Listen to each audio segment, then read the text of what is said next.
Hi, everyone, and welcome back to Whom It May Concerns Hood Professionals.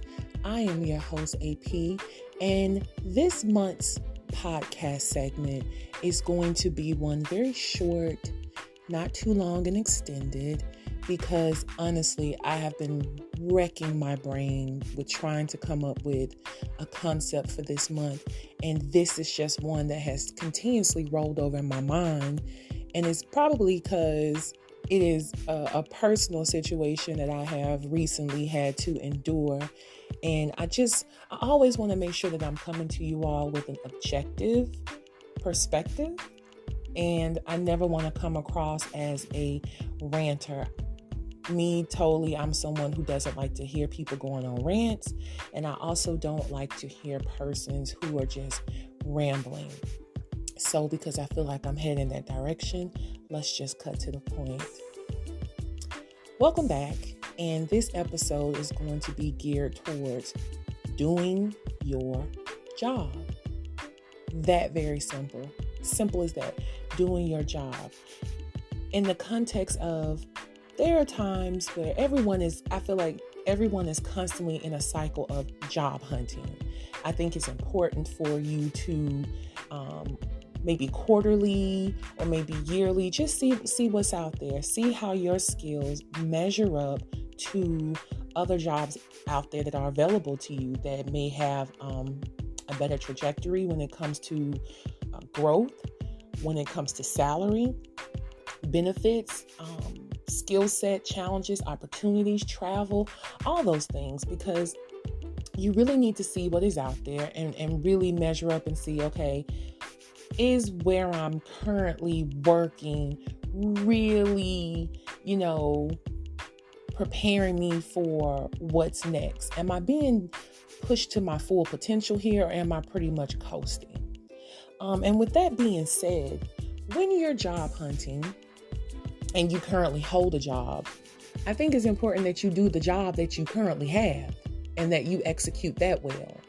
Because if you're going to take a poor work ethic to another space, and then you have the nerve to complain about said environment you were in previously, well, it's kind of a lopsided view. Because people who intentionally don't do their work and then they leave, you do know that you're leaving that work to your other coworkers until that position is filled, right?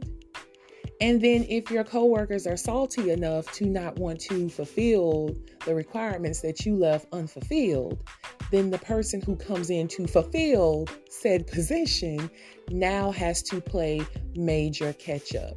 They don't get to come into a position where you were considerate enough. And I'm not even talking about you set up things in the 2 weeks that you gave in your notice. No, I'm talking about from day one.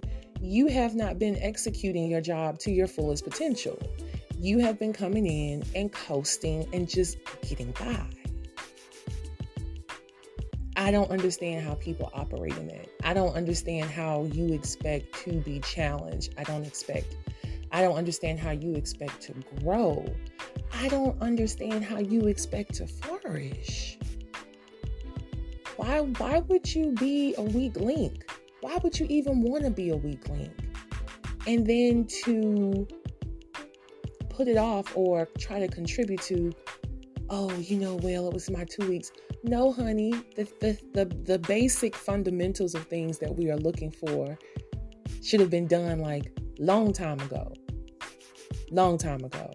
And you just haven't done it. And now your coworkers who already have their workload now have to do the work that you never did in order for it to be somewhere near current when the new person comes in to fill that position. So this is just more so of a plea to us out there who are currently holding a job and looking to go elsewhere. Make sure you leave a foundation where you currently are, that if something were to ever happen, people would willingly and with open arms welcome you back because you produce and execute amazing work. And even being in places and spaces where you may absolutely hate it. You may absolutely hate it. And trust me, I've been there. But I also knew that it was important for me to hold up my end of the boulder.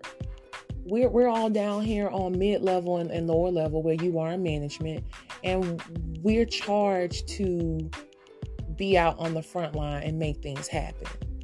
And if I falter and I half-ass it, I'm leaving more weight on the shoulders of those around who are trying to balance their work, their home life, their personal things that they're trying to do beyond this for income or for whatever the case may be.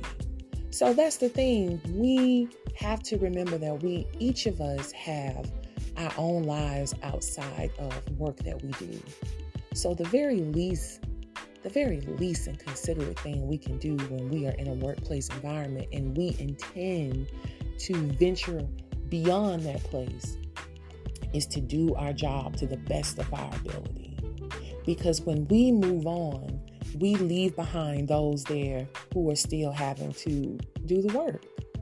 And so when you do what is needed of you, what is expected of you, considering your job expectation, your job description, when you do what is needed, you leave behind a blueprint for those who come next. You leave behind a game plan, a guide, an agenda for your coworkers to fill in the gaps until that position is filled. And I think it's very selfish of us to not be a true team player, because you, just like I said, you may very well have a lot going on in your life, but that doesn't negate you, or it doesn't excuse you from doing the job that you said that you could do. And so I just want to charge each of you who are out there and you are job hunting and you are searching for a new place to call your workplace home. Do the work first. Do the work where you currently are first before you dip out. And you know when you're slacking. No one has to point it out to you. You know when you are slacking at work. You know when you're not doing the assignments that needs to be done. You know these things.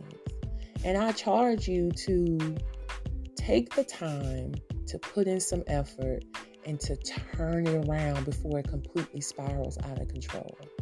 And I promise you, when you just put in the effort to prepare, that which you're looking for will come.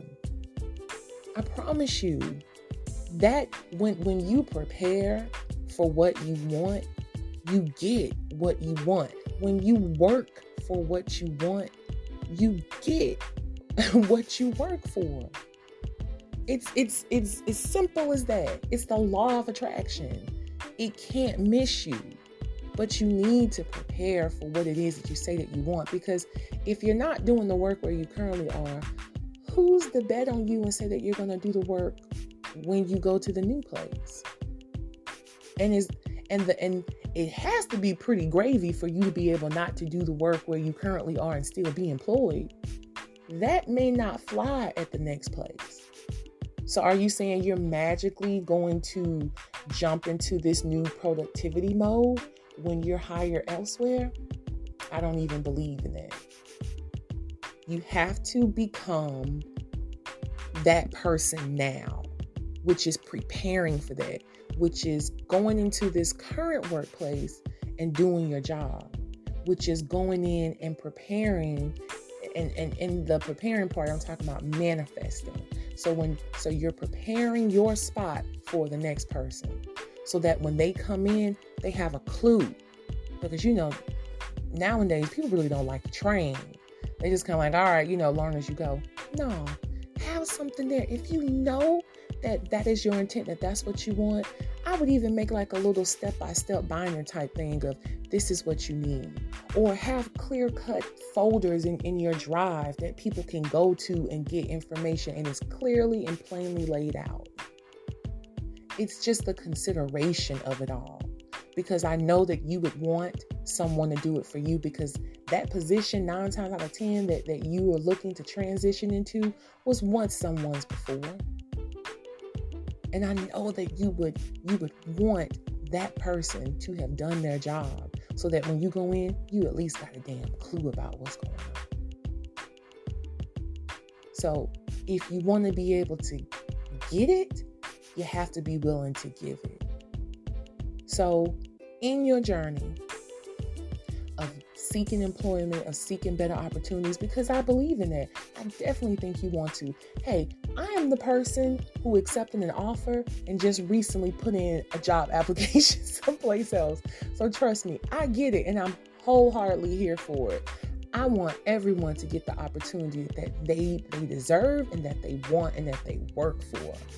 But I also want you to be considerate in how you go about leaving one place and going into another. It is important that we are accountable for ourselves and our actions, not only outside of the workplace, but inside the workplace as well. Because what we do and don't do is a domino effect, and it indirectly or directly affects our coworkers and those who come behind us that we never know. I can't tell you how many times I've been on jobs and I've come in and people who are no longer there have been blamed for the lack of preparation or the lack of organization or the lack of management. But then you have those people who were there prior before where everybody speaks highly of their work ethic. Everybody speaks highly of how they came in and did what they needed to do. So that has to be the question that you ask yourself. What is the legacy that I want to leave behind in this particular position with this particular company? And even though I know you're like, well, I really don't give a and you really could don't give a crap. But guess what? You ought to want your name to mean something. You ought to want what you've done to be held as a standard. You should always want to set a standard. Not because you need the recognition, but because what the hell else are you working so damn hard for? Yeah, the money and the benefits, but really, your reputation carries weight. Your name goes around. And if your name is not associated with excellence, then what is it associated with? And isn't that what you really want?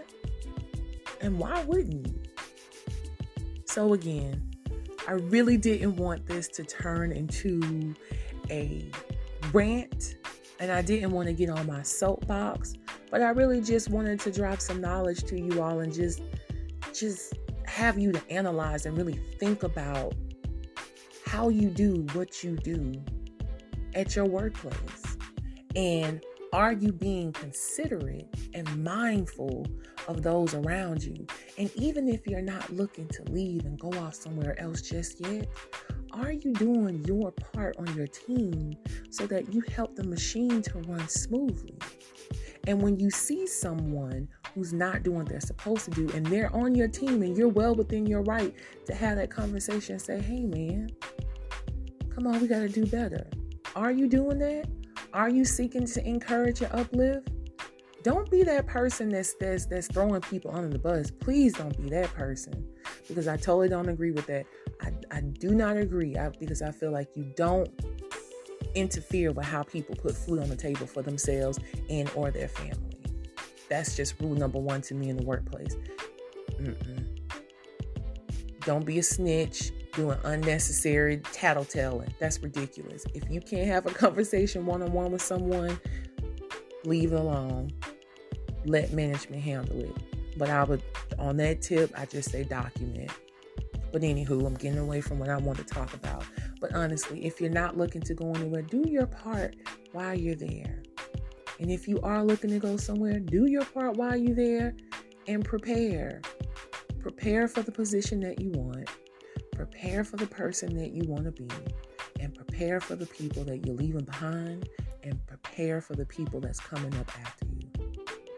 As always, stay blessed, stay safe, stay considerate, and do your damn job. Peace.